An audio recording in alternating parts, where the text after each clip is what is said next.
In today's video, I'm really delighted to tell you all about a project that I've spent the last few months working on, which is a collaborative endeavour that I've done with the designer Dianna Walla of Pepperkaker Knits. And we've created a collection for the winter solstice, a winter design accessories collection. So I hope that you've got something lovely to drink and that you can sit back and enjoy the video.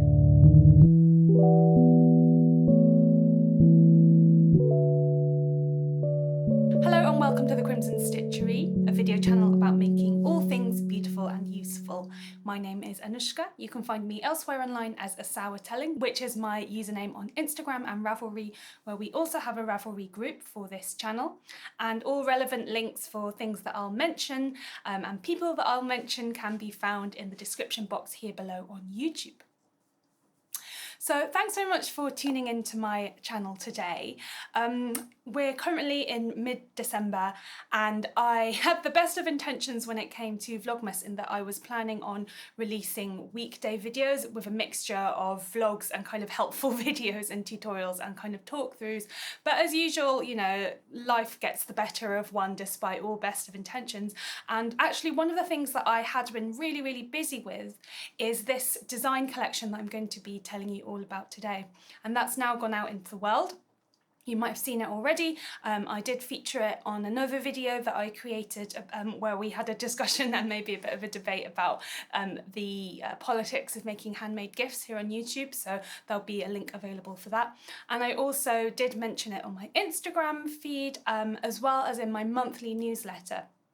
And I'll just mention now that the newsletter is something that I really enjoy doing, that I send out at the beginning of every month. It's free for you guys to sign up to. It just gives you a little bit of more of me in your inboxes every time, and you'll get kind of exclusive content and exclusive discounts as well, because I did treat newsletter subscribers to, yeah, something very nice this month.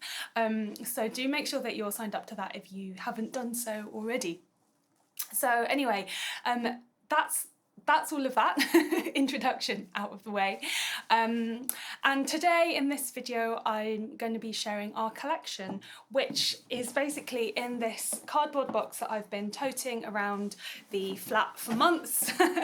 And here it is. So what I've done is designed a hat and a pair of fingerless mittens. And the hat is called Brandy Butter, and the fingerless mittens are called ginger snaps. And when I was thinking of ginger snaps, I was actually thinking of those biscuits that are like curls, in which they get filled normally with fresh cream, but you could also fill them with brandy butter. And here I've got a scarf just poking out of the hat. I just take that out, some stuffing that I actually used for the photo shoot for the photography. And so yeah, here are the two designs, and I'm going to be telling you more about them in this video now, but also just wanted to give you a heads up that Dianna has created a complimentary video over on her YouTube channel, which I'll link to below, where she talks in great depth about the designs that she created. And also that we're going to be having a live stream conversation this Friday, the 18th of December, which will be at 6:30 in the evening UK time, which Central European time is 7:30, so Norway, which is where Dianna is based, and France and so on. And then if you're in the US, if you're in North America, that's 5 hours before UK time, so that is 13:30, so 1:30 lunchtime if you are in New York, and I believe it's 10:30 in the morning if you are in California. So I'll just write those down in the description box below. Do please check out your time zone, because I would really love to have you guys there joining us live. The conversation would be uploaded afterwards as well if you are watching this video at a later date. But it would just be really great to have you guys with us. And again, I'll talk a bit more about that later. So now let's talk about the designs. So I actually approached Dianna several months ago. I believe it might have even been in the summer, to proposed the idea of doing a design collaboration with her. Like me, Dianna is a PhD student whilst also enjoying knitting and designing and publishing knitting patterns. And I think we're around the same age, and we actually got started designing knitting patterns probably around the same time. However, I kind of went away from that world and into another, whereas Dianna has been very, very consistent. And I think at this point, she's probably best known for her use of colour, especially in stranded colour work, but also just her use of colour in general, which is something that's really important to me. Just kind of colour play and working with colour. So we had been sort of corresponding on and off for a little while. And then I approached her about this collaboration because I thought it would be a fun, creative opportunity to combine our styles and just kind of see what we could come up with. So the basic premise of the collaboration is that we would each design 2 accessories, a hat and a pair of gloves. So we've both gone for a hat and fingerless mittens design. And the idea was that they would go well together, kind of in our each separate pair, but also that you could kind of cross over and match, you know, my gloves with her hat and her gloves with my hat respectively. And I think that's quite obvious in terms of colour, because my gloves are mainly in the burgundy, dark burgundy. It's quite a brownish burgundy, this one. And so is her hat. And then my hat is mostly in blue, and her gloves have blue as the main colour. We also wanted to explore different techniques. Diana's gone for the stranded colourwork, and I decided to play with cables. And I also really wanted to play with colour because I wanted to use colour blocking in a way that meant that knitters could explore colour, you know, according to their personal preferences, but actually not have to get involved with stranded colourwork, because it's not my favourite technique to use, although I know that it's so popular at the moment, and for good reason. But I just kind of wanted to use colour in a way that didn't use the stranded colourwork technique, just to show that there are still so many ample opportunities to, you know, to explore with colour in your knitting using different techniques. So let me put the hat on now. Here we go. It's got a folded brim. It's got a big diamond cable in the middle, and it's got this really lovely pom-pom. And then the fingerless gloves are very neat fitting. The hat's got a little bit of slouch, as you can see, and it's got a plain back as well as these like ribbed columns on the side. And then the gloves have got this gorgeous, gorgeous seed stitch cable, as well as echoes of the hat and the fold over cuff there. And the gloves are quite neat fitting, so they'll fit, you know, fairly snugly, and they are, you know, they've got a lot of shaping in them to try my best to mimic the contours of the human hand as well. And I did study pattern shapes from like leather fitted gloves as well when I was coming up with this pattern. So as always, I'm thinking quite carefully about fit. And yeah. Now, a lovely feature of these designs is yarn, and Dianna had this great idea to use a lurex sparkly yarn in the project, and she had all sorts of ideas, and actually in her hat she's amazingly held a lurex yarn as one of her colours in the stranded colourwork, which is lovely. But I've gone for a bit more of a subtle approach in that I've just used it for cast-ons and cast-offs in the hat and the gloves. And I just thought I'd mention the yarn now because it's quite, it's just quite a standard lurex kind of 4-ply yarn. This brand is Rico Creative Lame, and Diana's gone for some Scandinavian brands. I think she's got Yerbogan, and she mentioned a Pickles one as well. But it's just a very, very standard sparkly yarn that you can get in most craft stores. I thought it was plied, but it's actually got a kind of chain construction, so you can find this really, really easily.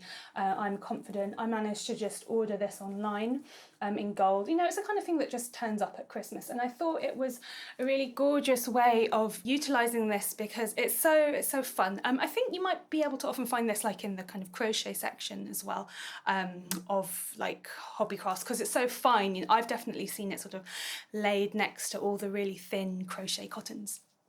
So yeah, those are the designs. I'm now feeling very warm, so I'm going to take them off. The next thing that I want to talk about is actually the yarn, because we were very generously provided yarn support by the brand Quince Co, which is an American brand. And when we were doing our collab, you know, we went back and forth quite a lot. You know, we had a lot of discussions, we really bounced ideas off each other, and we really tried to make it a meeting of the minds and sort of a meeting of the styles. And that's something which I anticipate we'll be discussing a lot more in the live streaming. I think we'll talk about our inspiration and our visual influences a lot more. But thanks to Dianna and her previous work, yeah, we managed to get yarn support from Quince Co. Oh yes, so I was talking about the yarn, and because I knew that I wanted to do cables, you know, I wanted a yarn that was going to show off the stitch definition very, very well. And Dianna was doing colour work, which means that, you know, you kind of want yarns that will sort of blend together very well. You don't want things that are too slippery and smooth. So on the surface of that, it sort of feels like it's a little bit of a challenge to find yarn that is, you know, slick, shiny and smooth so that the cables can be seen, but isn't too smooth and slippery so that the colour work is effective. And also we had this whole colour thing. So we wanted a yarn which had the right kind of colour palette for what we were dreaming. And we ended up working with Quince Co. And also we ended up working with 2 different weights. So my hat is in Quince Co Lark, which is a worsted weight yarn. And the gloves are in Finch, which is a fingering yarn. And then again, Dianna has switched that around. So, you know, if you just want to buy a whole load of fingering weight yarn, you could do my gloves and Dianna's hat. And then if you just wanted to do the worsted projects, you could do my hat and Dianna's gloves. So collaboration. So yeah, pooling our strengths, definitely. So we wanted to play with different weights of yarn, you know, for various reasons. And one of them was, you know, this sort of cross current thing that we've got going on. And also just to be able to play with scale and shape and size when it comes to the motifs that we were using. You know, in my cabled hat, I've got this one very, very large kind of 4-leaf clover sort of reminiscent cable. And then in the gloves, you know, this lovely lozenge-shaped cable which contains an elongated seed stitch. You know, it's just the right size to sit on the back of the hand, and the fingering weight yarn really allowed that to work in that way in terms of the scale. So I had never worked with Quince Co yarns before. I'd heard of them. I'd heard lots of people sing their praises, obviously. But it is, you know, it's quite pricey in the UK. I think when you compare like the dollar and the pound cost, it's actually the same number. But obviously in the UK, what with like the import taxes and all of the rest of it, means that it's quite a lot. So I'd never kind of splashed out on that before. So I felt very, very grateful to be provided the yarn support, and I did loads and loads of swatching. And I have been showing off these swatches, you know, quite a lot on the podcast, on the regular vlogs that I do on the Crimson Stitchery, and also showed them off on my Instagram page. So I did so much swatching because I really wanted to find out how this yarn works. And I'm delighted to say that this yarn is just as good as everyone says. So we got given the yarn for free for the designs, but we, you know, this is unpaid sponsorship. This is my genuine opinion, having done all of this swatching and all of this knitting. I'm so happy with this yarn because it's just got the most amazing bounce to it. It's so round, it's so springy, it's just a joy to work with. And as you can see through our design work, it's worked up into the most gorgeous fabrics and textures. So it worked so well for cables, even in the very dark colour. Here's my darker swatch of the cable, which is all done in the round, as you can see. You know, I just wanted to make sure that I swatched in the dark colour to see how the cable turned out, and it's gorgeous. You know, it reflects light really beautifully because of the shape of the yarn and the plies and so on. It looks good in the ribbing as well. Just so good to work with. So it definitely felt like I don't know, it's kind of hard when it comes to products, especially if they're, you know, a little bit costly on the surface of it. You know, you want to know that you are getting what you paid for. You know, you want to know that you're paying for like great quality and not just for really compelling branding. And so I'm really happy to say that with this Quince Co yarn, it definitely felt worth it. And when it comes to these hats and gloves, obviously you've got the main colour which uses most of the hank of yarn. And then you've got these contrasting bits, which could be, you know, if you've already got some of the quince left over in your stash, or if you've got like a sweater quantity and you have a ball left over, you know, you could use that, you could use leftovers, you can use whatever you want, or you can just go for it and buy all of the colours and just enjoy working with the yarn, because it really is gorgeous. And, you know, my regular viewers will know that I'm always honest, you know, honest to a fault, so when I recommend something, you know, I really, really mean it. The other thing I wanted to talk about was the pom-pom. I love a pom-pom.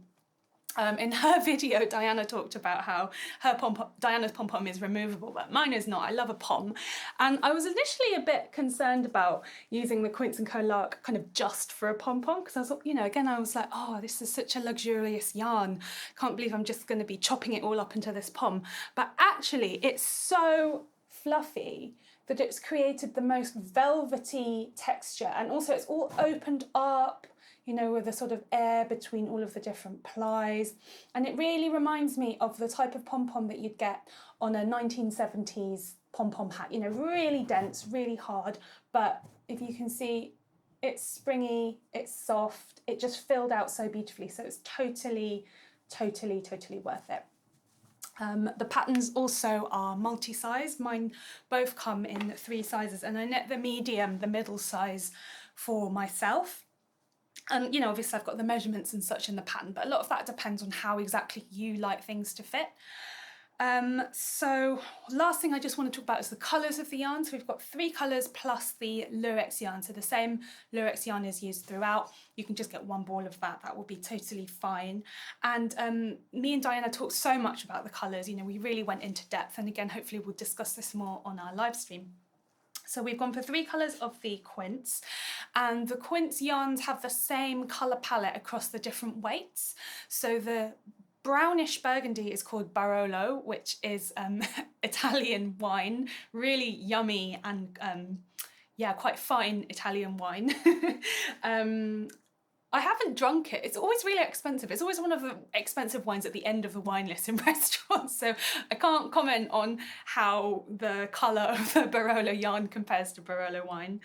The blue is Aloysian, and it's this lovely kind of sea greenish blue, you know, it's a teal. And then the pale grey is Ordouin. I'm not quite sure how that's pronounced, or Ordouin, I don't know. But it's an undyed yarn, and yeah, it's a very pale grey. It's quite a cold grey. And because it's undyed, it's slightly kind of mottled, slightly heathered in colour. Let me hold the swatches up for you now. So that gives you the idea of how it is. You can see it's not a flat colour unlike the other ones. And it's got like little black hairs as well, which come through, as well as the white fibres. So just really lovely stuff. And the other thing I liked about the use of colour blocking was that it means that if you want, you can also just use up bits and bobs of leftovers in your stash. So that's all about my new design collaboration. I hope that you've enjoyed watching this video and finding out a little bit more about what I've been creating.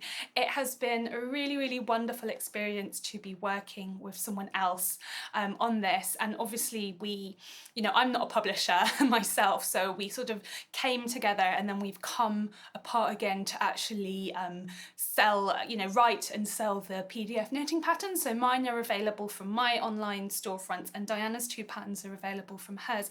But I really do urge you to check out all of the designs and maybe imagine how you could put them together with what you have available, or with your favourite colours, and definitely keep in touch and let us know what you think.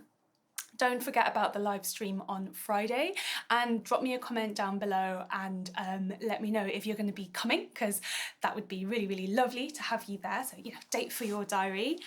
And then just the last thing is just a little question for you. So when we came up with these colours, we were trying to think of Christmassy colours, sort of festive-y colours, wintry colours that weren't too traditional. So this is what we've come up with: teal, burgundy, gold, and a pale grey. And I'm really interested to know what you guys think of this as a colour combination.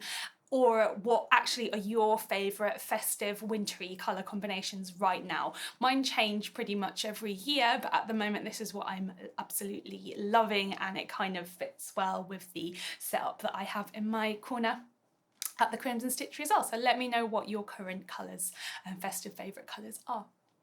So that's it from me today. Thank you very much for watching, and I'll see you again at the Crimson Stitchery sometime soon. Bye bye.